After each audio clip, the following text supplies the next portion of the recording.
Design isn't product. Let's get real about that. The words hung in the open office like a storm cloud, heavy and charged, and for a split second, all I could hear was the humming of the AC and the frantic clicking of a dozen laptops. Mark's voice, loud, clipped, intentionally dismissive, bounced off the glass walls as 40 sets of eyes darted between us. I sat frozen in the conference room, my hand still hovering above the table where I'd been tracing wireframes on the touchscreen. My idea, my team's idea really, was supposed to be the focus of this meeting. Instead, it was being picked apart, piece by piece, by someone who had barely spent a month in the trenches with us. "You spent how many weeks on these onboarding flows?" Mark asked, grinning at the whiteboard behind me. "This isn't a museum. Users want speed, not art. We need to move fast, not obsess over colors and curves." A few nervous chuckles, a cough. Someone's phone vibrated, too loud in the hush. "My name is Adam Lawson. I'm 36 years old. For the past 7 years, I've been the director of design at Atlas Pay, a fintech startup born in a cramped WeWork off Fifth Avenue in Seattle. When I joined, there were 6 of us, huddled around secondhand desks and eating pizza at midnight, building what we hoped would be the next big thing in digital payments.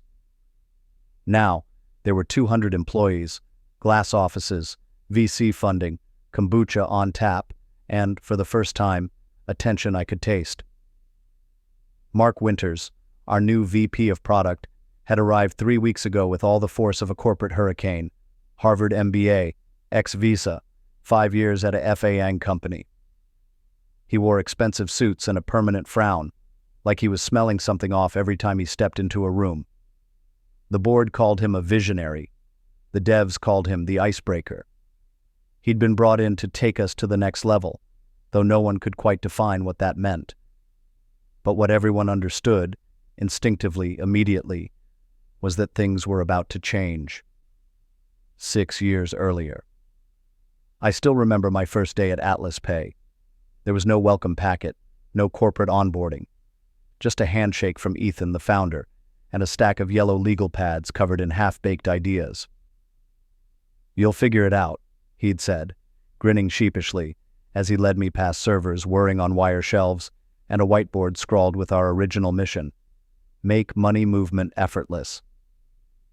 That first week, I sketched out the initial user journey on a napkin while Ethan vented about Chase freezing our seed account for the 3rd time.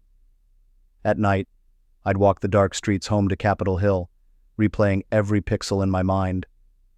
The stakes felt enormous, life or death, at least for our dreams.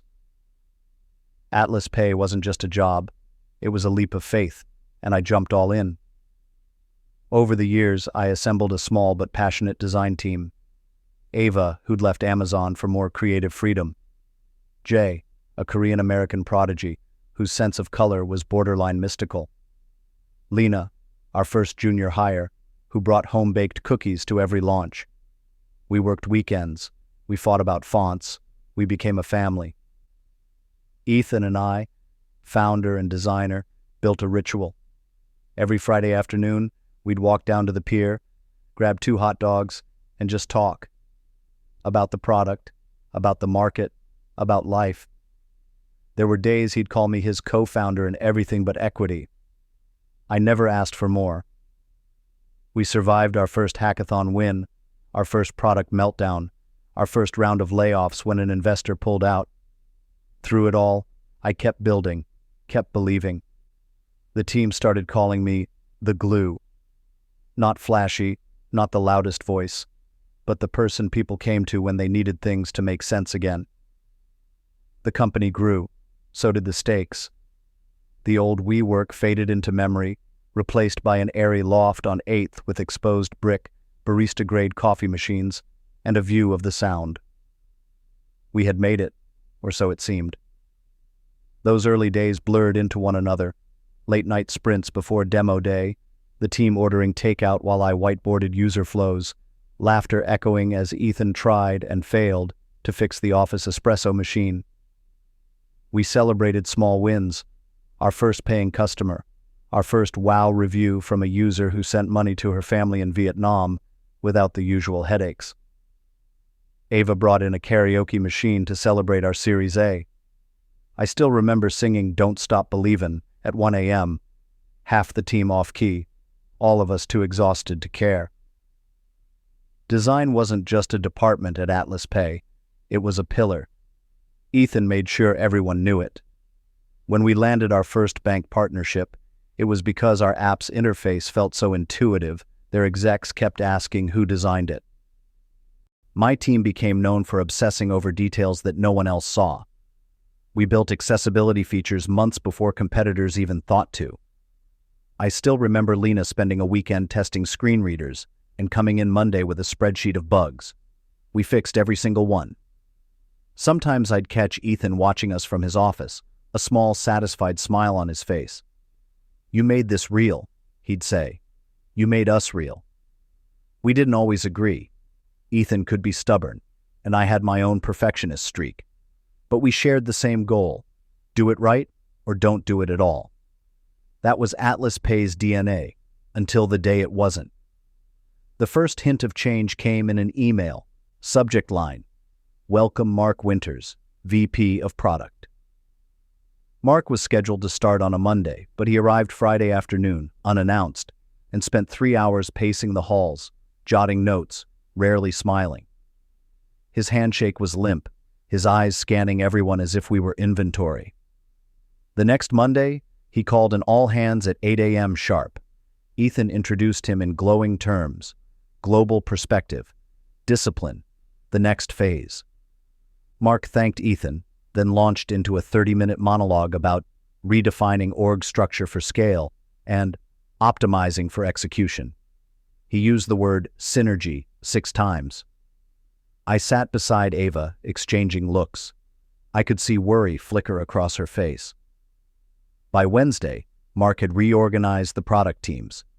He pulled in 3 senior devs from his old company, gave them broad authority, and started reviewing everyone else's work for alignment. He changed our Jira board structure, killed 2 ongoing features with a shrug, and began quietly interviewing designers one-on-one. His leadership style? Intense, top-down, transactional. He praised data, dismissed intuition, and seemed allergic to any suggestion that didn't originate from his playbook. For the first time, I sensed the culture I'd helped build was at risk. But I told myself it was just a phase. Companies change. We could handle it. The fateful meeting, where this story began, was supposed to be a routine design review for our upcoming onboarding revamp. I'd spent weeks with my team mapping the user flow, running user tests, iterating on dozens of versions. Ethan had told me he wanted something iconic, Atlas Pay all the way. Instead, Mark hijacked the meeting. Within minutes, he was questioning our entire process. "We're not building a lifestyle app here," he said, voice echoing off the concrete walls. "Speed is everything. These little flourishes are just slowing us down." I tried to push back gently at first. "Mark, the data from our last survey." He cut me off. "I'm not here for survey results. I'm here to ship product. Users will adapt." Ava cleared her throat. "Our churn rate dropped 12% after we introduced those design elements. It's not just cosmetic." Mark raised a hand. "This isn't a debate. Adam, I need you to be flexible. We need to build for scale, not for awards." The room fell silent. I felt every eye on me. I could have argued. I could have stood up and defended my team, my work, everything we'd built. But something in Mark's eyes, cold, clinical, unyielding, told me it would be useless. So I nodded. Noted. Afterwards, Ethan caught me in the hall. "He's just finding his footing," he said, trying to sound reassuring. "Give him some time." But I'd seen this before. Mark wasn't just testing boundaries. He was drawing new ones. Over the next week, everything changed. Mark began excluding me from key product meetings. Design stand-ups were rescheduled at times I couldn't attend. Documents I'd authored were suddenly outdated, replaced by versions drafted by one of Mark's former colleagues. Slack channels filled with new rules, new hierarchies. People started whispering, watching what they said.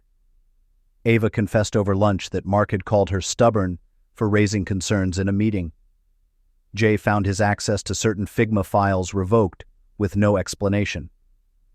The rituals that had made Atlas Pay special faded. No more Friday hot dog walks, no more spontaneous whiteboard sessions. The office felt colder, harder, more corporate by the day. Then, on a rainy Thursday, Mark sent me a calendar invite. 1-to-1 meeting, conference room B. No agenda, just 15 minutes. I showed up 5 minutes early, heart pounding, hands sweating. He arrived late, closed the door, and slid a single sheet of paper across the table. "We're moving in a new direction," he said flatly. "It's not personal. The company needs agility, not dinosaurs." I stared at the paper. My name, the company logo. Termination of employment, effective immediately. He continued, "You're not a culture fit, Adam. We need people who adapt." The words washed over me like cold water. For a long moment I said nothing. Then quietly, "I see." I stood up, left the room, and began packing my things. I spent the next morning in a daze, cycling through LinkedIn notifications and checking old emails out of habit.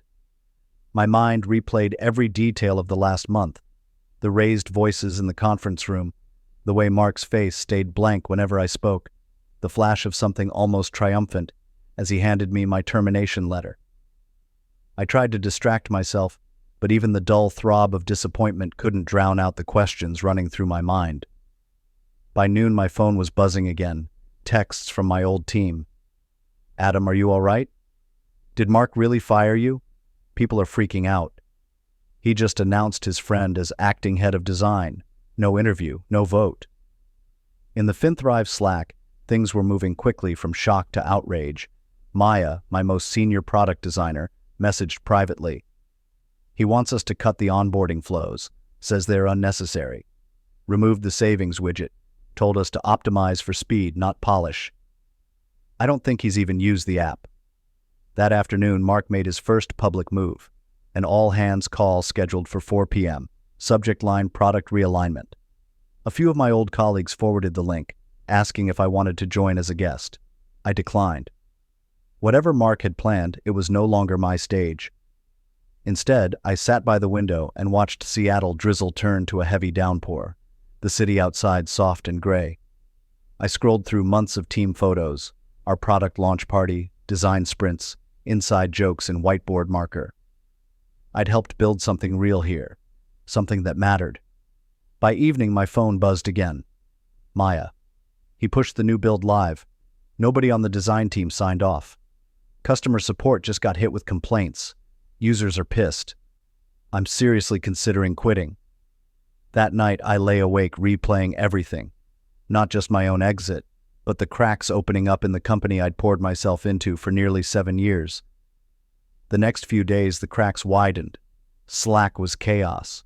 Channels filled with bug reports, irate customers, confused engineers trying to reverse engineer Mark's changes on the fly.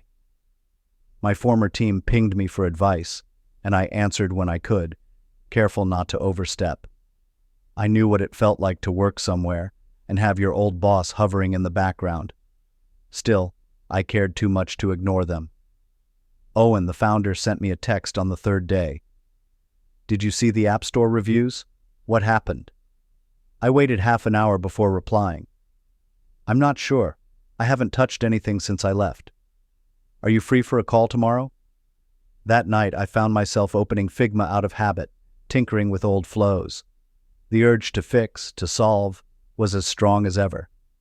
But for the first time in years, I realized I wasn't responsible for FinThrive anymore. Friday morning, Maya called. She sounded exhausted. "Adam, I'm done," she said. "I handed in my resignation. 2 others are leaving too. Mark's friend has no clue. He can't answer basic questions about our UX." I tried to console her, but she just laughed, bitter. "He keeps calling us legacy hires, says we're stuck in old ways." She hesitated, then lowered her voice.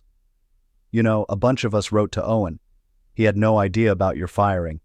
Mark never even cleared it with him." Within hours, rumors began to swirl. People from engineering and product, People I'd mentored for years started reaching out. If Adam's out, what are we even building? Mark's killing everything that made the product good. Thinking of jumping ship. I watched from afar as the company I helped build began to bleed out. For the first time since leaving, I felt something close to hope. Maybe, just maybe, this wasn't the end. That Sunday morning Owen called. I could hear the stress in his voice, a tiredness that came from more than just sleepless nights. "Adam, can you come by the office? I need to talk, off the record." I hesitated, then agreed.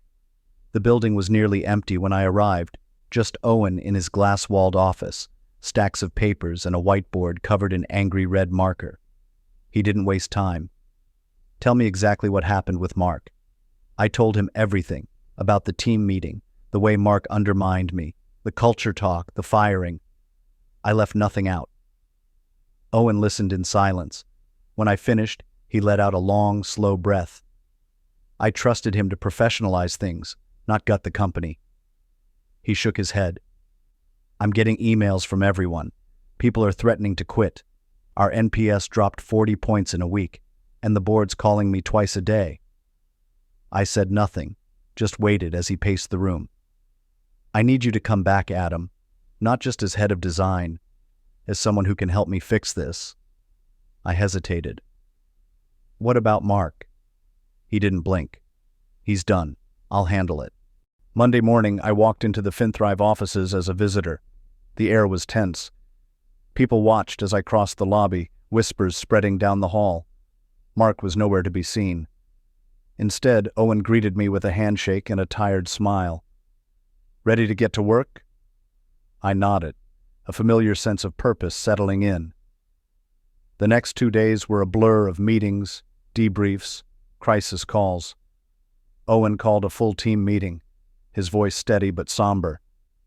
"I made mistakes," he said, letting Mark make unilateral decisions, not listening. "That ends now. Adam's back, and we're rebuilding together." There was a ripple of relief in the room. For the first time in weeks, I saw hope in people's eyes. Mark's exit was swift and quiet, just a short email announcing his resignation for personal reasons. Nobody mourned his departure. I spent the next weeks undoing his changes, restoring design features, rehiring key team members, building back trust with both the team and our users. Every decision I made, I ran past the people who'd stuck it out. Every culture fit interview, I asked the same question. "Do you know who really creates culture here?" Months later, the scars of Mark's tenure had faded, but the lessons remained. I was no longer just head of design. Owen had asked me to shape hiring, product, and even investor conversations. My influence was now woven into the very strategy of FinThrive. At our next company all hands, a new hire asked during Q&A, "What does culture fit really mean here?" I smiled. "Culture isn't a box to check," I told them. "It's something you help build every day. And if you want to know who sets the tone, look around you. It's all of us." As I left the stage, I caught Owen's eye. He nodded, a silent thank you passing between us. The company was stronger than ever, and for the first time in a long time, so was I. In the weeks that followed, my life settled into a new rhythm, one built not just around fixing the damage, but reimagining what FinThrive could become. My days started before sunrise and ran late into the night. Some evenings I caught myself wandering the quiet office floors, feeling the weight of every conversation, every decision, every anxious glance from colleagues who'd once called me their anchor. I scheduled one-on-ones with every remaining designer and product manager, no agenda, just space for them to vent, rage, or mourn. "I never thought you'd come back," Maya admitted, her voice still raw. I was already updating my portfolio. I smiled. "Me neither, but I think we both have unfinished business here." For those who'd left, I reached out, offering a genuine apology on behalf of leadership. Some were ready to return, others too burned to trust again. I understood. It was my turn to be the steady one. to listen, to earn their faith, not just expect it. Owen insisted I join every leadership meeting, not as a figurehead, but as a decision-maker. We need to rebuild trust, he told the executive team, not just with our users, but with each other. That means no more top-down mandates. Adam and his team will have veto power on any product change for the next year. It was more authority than I'd ever wanted, but it also felt right. If there was a silver lining to Mark's disastrous tenure, it was this. The culture conversation was suddenly urgent and unavoidable. We brought in facilitators, not the trendy, jargon-filled kind, but old friends from early-stage days who remembered when company values were lived, not just laminated on a wall. Together, we ran workshops where no subject was off-limits. What do you wish you could say to leadership without fear? What would you change if you could? Who in this company inspires you, and why? For the first time in months, people spoke freely. Some were angry, some exhausted, some simply relieved to be heard. I took notes. I promised follow-through. We tore down the useless hierarchy Mark had tried to build. Instead, cross-functional teams worked directly with leadership. I rotated project leads, pushing junior designers into stretch roles, encouraging PMs to question assumptions, even my own. In private, I confessed my own mistakes. I should have pushed back harder, I told Maya one evening after a tense sprint retro. Maybe I trusted the process too much. She shook her head. We all did. What matters is you're here now. Fixing culture was only half the battle. Out in the real world, users hadn't forgotten the recent mess. App Store ratings had tanked. Social media was ruthless. Every product update, no matter how small, drew suspicious scrutiny. We made a plan. Weekly open roadmap webinars, where users could ask questions and vote on priorities. Direct apologies to power users and community leaders. Rapid rollbacks of Mark's most damaging changes, restoring beloved features, bringing back customizations, fixing broken flows. I recorded a short video for our website, not as a corporate PR move, but as a personal message. We messed up. We let internal politics get in the way of what matters. You deserve better. My inbox is open to anyone who wants to help us get there. The emails poured in, some angry, some supportive, some offering detailed UX feedback. I replied to every single one. Within a month, ratings began to climb. Customer churn slowed. Our Slack channels buzzed with cautious optimism. In the background, we kept losing and rehiring people.